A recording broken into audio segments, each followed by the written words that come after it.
Ya, baik, terima kasih Luisa. Sebelum kita bahas bagus tidaknya perdebatan di ruang publik ini, saya coba ke Mas Adi Masardi. Ini kalau kita lihat tadi jadi jelas bahwa ternyata memang bukan hanya Rizal Ramli dan Sudirman Said, tetapi ada banyak menteri yang memang terlihat berselisih di ruang publik. Tetapi memang kalau menurut catatan ini ada 4 kali kita menyaksikan di bulan Oktober 2015, kemudian Agustus 2015, kemudian Februari 2016 dan Januari 2016 itu memang terjadinya Pak Rizal Ramli yang kemudian terlibat dalam perseteruan atau perdebatan saling serang di ruang publik.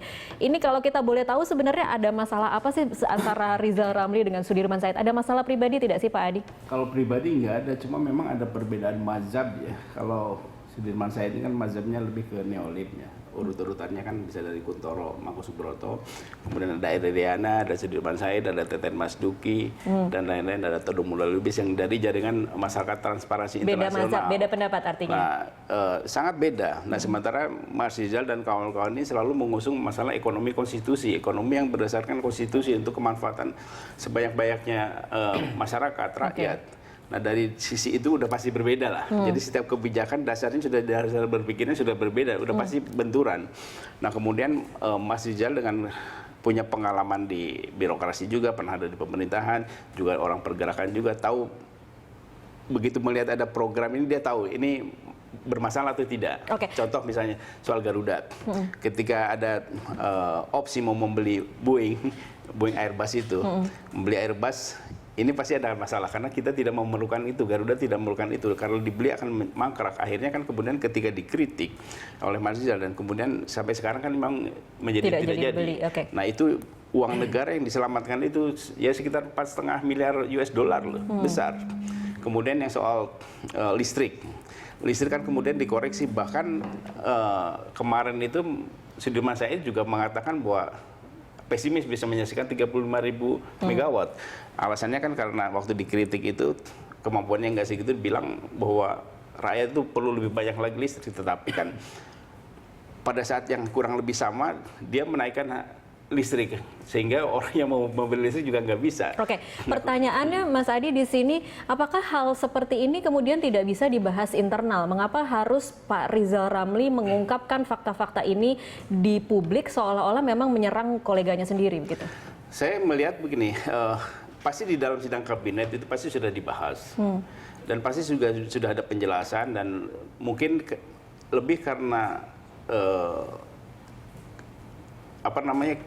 kebijakan yang tidak segera diambil sehingga membuat ini ketika ada hold, ketika ada persoalan dibicarakan kemudian hold, nah kemudian ini yang bisa menimbulkan persoalan-persoalan di luar kabinet. Nah, kalau kita lihat silsilahnya. Jadi sebenarnya di dalam sidang kabinet sendiri sudah ada perdebatan itu, tetapi mungkin tidak bisa terakomodir. Tidak segera diambil keputusan, biasanya kan kemudian di hold. Nah, ini memang, tapi begini, karena banyak silang pendapat, ada perseteruan di antara menteri ini lebih menurut saya lebih merupakan karena cantolan menteri-menteri itu berbeda. Karena kan yang pertama itu kan bukan seluruhnya pilihan presiden. Presiden hanya memilih waktu itu paling Pratikno, Adinov, cuma 2 itu, yang lainnya kan dari luar ini. Nah, sehingga bosnya para menteri ini bukan presiden.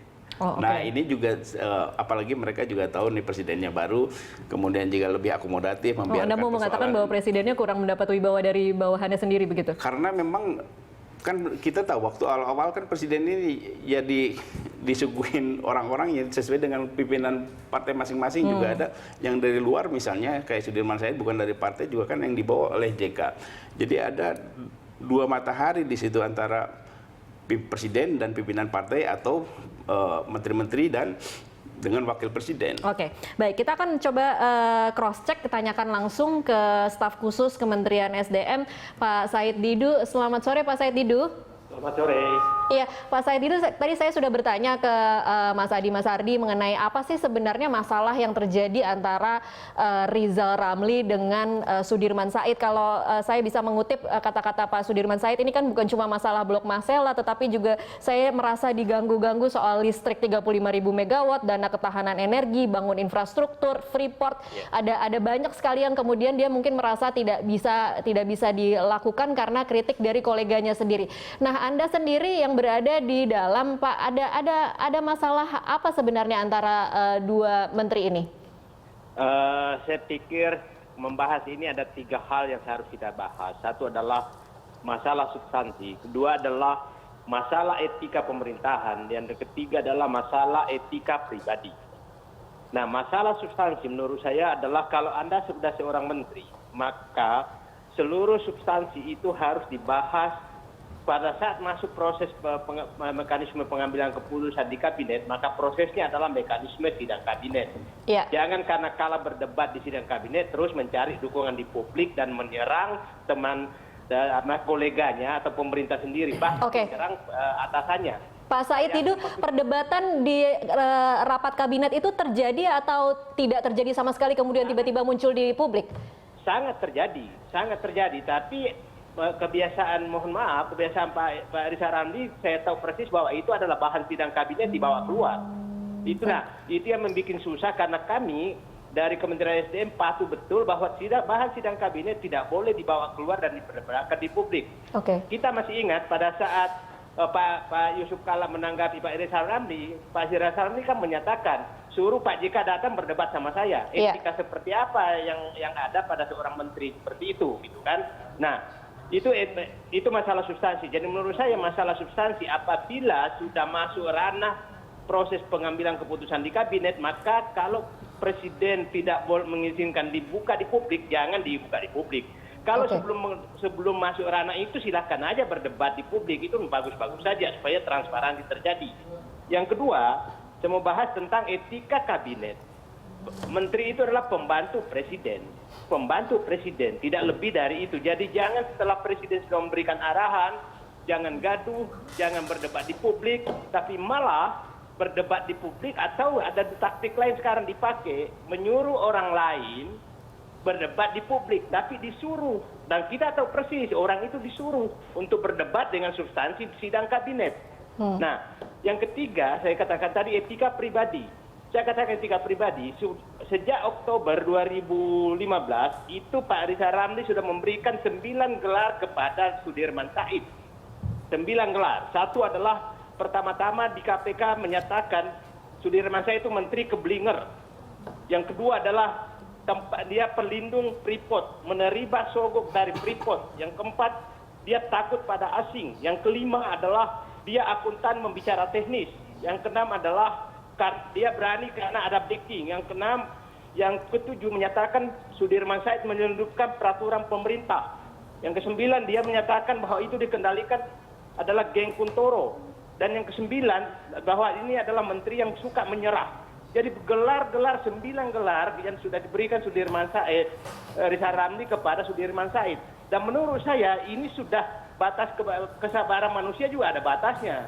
Kalau selalu jelek-jelekan oleh koleganya, jadi etika pribadi juga perlu. Pintar boleh, tapi beretika jauh lebih penting. Baik, Pak Said Didu, saya akan lempar dulu ke Mas Adi. Mas Adi, kalau tadi ada poin yang mungkin penting tadi dikatakan oleh Pak Said Didu, Presiden sebenarnya sudah bilang kalau dalam rapat kabinet masalah-masalah yang ada di situ kemudian jangan dibawa keluar. Tetapi kenapa dibawa juga keluar oleh Pak Rizal Ramli? Sebetulnya kan yang membawa keluar itu mula-mula sih bukan Mas Rizal. Kalau kita lihat cek di kronologi di Google ya, di googling pasti munculnya lain. Jadi Mas Rizal biasanya hanya merespon reaksi teman-teman di kabinet itu. Nah tadi Mas Gun-Gun bilang bahwa ini ada hierarki, ini harus dihormati. Nah hierarki di pemerintahan ini apa sih? Presiden, Menko, kemudian Menteri.